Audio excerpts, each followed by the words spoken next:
Who speaks Europe's oldest language? The Basques and their ancestors have occupied the same regions in modern-day northern Spain and southern France for centuries, likely millennia. But unlike many long-lived cultures, they've never had a country of their own.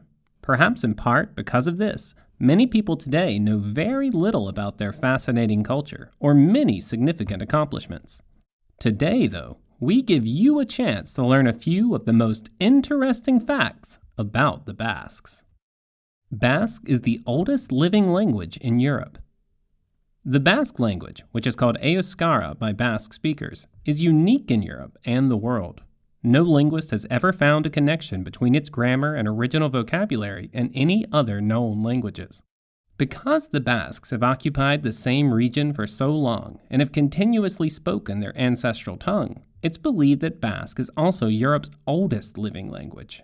Though the Spanish dictator Franco, leader of Spain from 1939 to 1975, outlawed Basque, families spoke it secretly at home and kept it alive. Today, street signs in Basque Country are often in both French or Spanish and Basque. In the Basque Autonomous Region in northern Spain, students have classes in both Basque and Spanish. The Basques may have reached North America before Columbus. Much of Basque Country borders the sea, and in the Middle Ages, Basque shipbuilders and sailors were among the best in Europe. Even one of Christopher Columbus's 3 ships was Basque-built, and Basque sailors accompanied him on his famous journey in 1492. But some historians believe that the Basques who sailed with Columbus weren't the first of their people to see a land far across the Atlantic.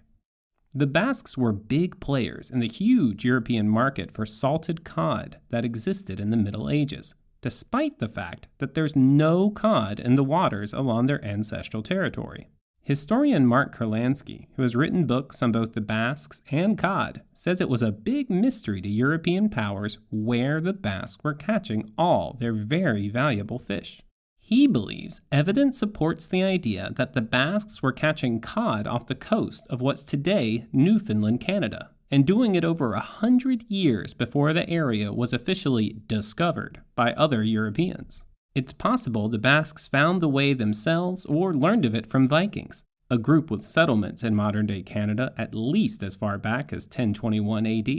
Kurlansky suggests the Basques' discovery remained a secret for 2 main reasons. The first is that the Basques had no interest in settling the new continent and saw it purely as a seasonal fishing ground. The second is that they didn't want anyone else to know about their hidden fishing spot, so they wouldn't have any competition for it. Basque blood. Basques have some of the highest rates of the O blood type and rhesus-negative blood in the world. Before the mid-20th century, rhesus-negative mothers carrying rhesus-positive babies had very high risks of miscarriage.